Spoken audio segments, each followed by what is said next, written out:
Hey there, and welcome to DollMotion. It's Faceup time, a repaint video where we pick a random fashion doll and give it a new face. Well, in this episode, we are actually going to repaint a face-up I did before. As some of you know, I had this side project on Twitter and Instagram where I repainted O.M.G and LOL Surprise dolls in mini repaint videos. Most of them were inspired by my Diva's characters, like Penny, Gannis, Emu, Beerus, Beerus again, and Violet, also known as Kaio. I repainted this doll, I think about a year ago, but I wasn't really happy with the face-up, so I wiped it off. Leaving her faceless for a long time, I thought by myself, well, this video could be a perfect opportunity to give this Violet Phyllis inspired O.M.G repaint a new face. So let's begin. If you saw Violet Phyllis's ear in the corner of my previous repaint video, then you found the hint. This video will contain 2 hints. One for the upcoming very special exclusive repaint video for supporters, and 1 hint for the Diva's repaint video on YouTube after that. So good luck finding the hints. For this project we're going to use a LOL Surprise O.M.G DJ 24K from the Rinto Disco series. People in the comments told me this doll is kinda rare now. Yeah, I didn't know that when I took off her face. Oh well.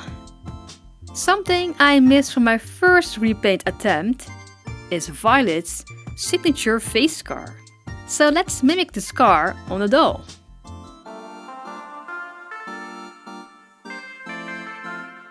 Yeah, that looks very painful, but also kinda badass. Just like with my Diva's dolls, I'm going to give this doll small fangs made of epoxy sculpt.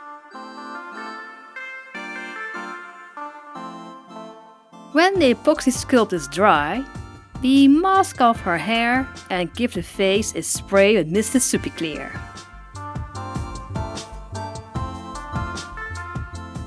Mr. Super Clear will give the face of the doll the perfect texture to draw on with watercolor pencils. I'm going for the classic cat eye with slit pupils.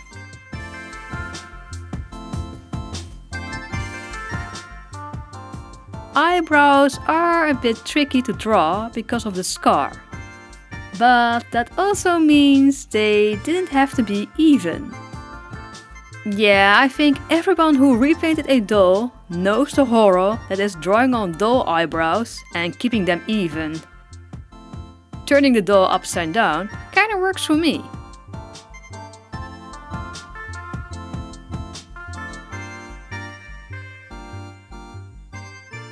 Some small corrections and we have our guidelines. Many doll artists like to build up layers with watercolor pencils. But I'm one of those artists that mainly likes to work with paint. Personally, I feel more comfortable working with paint than with pencils. Probably something left from my years as a teen painting Warhammer figures. To build up the yellow in the eyes, I first start with an orange underbase. Letting that dry, I work on the eyebrows, whiskers and the lower waterline.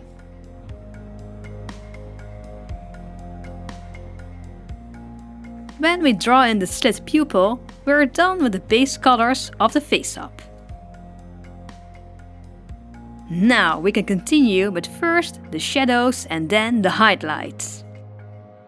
To make the shadows I use darker paints and pastels and a brush.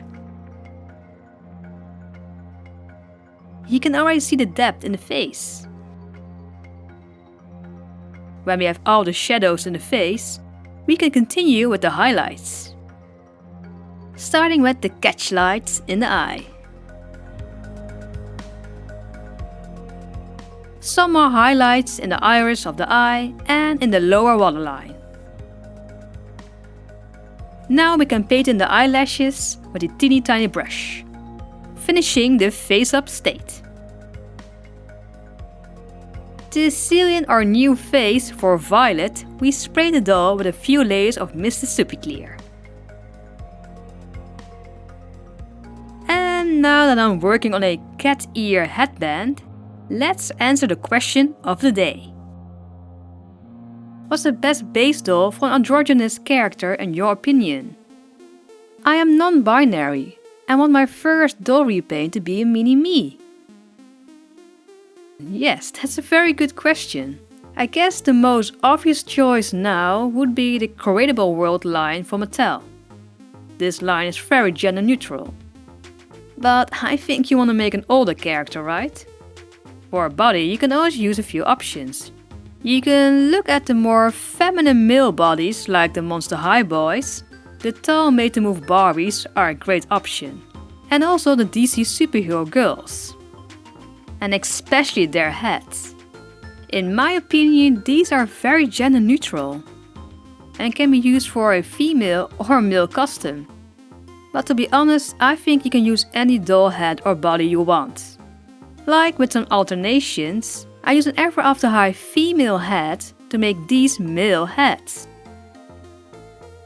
So I hope these answers will help you with your mini-me project. Do you have a question of the day? Please leave your questions in the comment section and maybe I will answer them in the next repaint video. Back to the custom. If you are wondering why I made 2 cat ear headbands, well, I also want to complete my Beerus Fetus inspired O.M.G repaint doll. The doll only needs a few layers of high class varnish, a dress up, and with this the doll is done.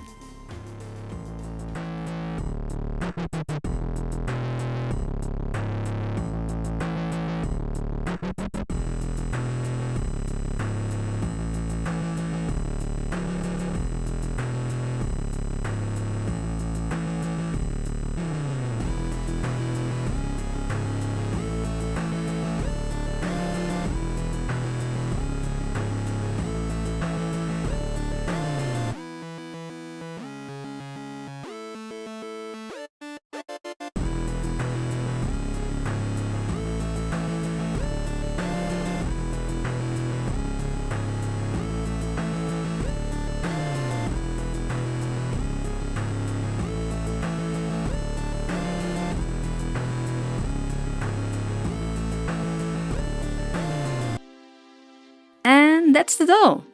The 2 Violets look pretty cool together. And speaking of the Diva series, I'm organizing a Mega Divas collab here on YouTube. And if you like the challenge, you may want to join this collab. So check it out. If you like DollMotion and you want this channel to still exist in the future, please consider becoming a supporter. Supporters on Patreon and YouTube membership get many fun rewards, like the exclusive upcoming Divas repaint and the Divas spin-off animation series with Daisy and Sabrina. So thank you so much Chelsea Panda Monkey, Art Weasel Customs, Red Demon 990, Maddening Dreams, Cat Vanity, Mystery Wolf, and everyone else. Thank you so much guys for making DollMotion possible, even in these times. And like always, like if you liked it and sub if you loved it. And don't miss the upcoming Diva series season final episode. Until next time, bye!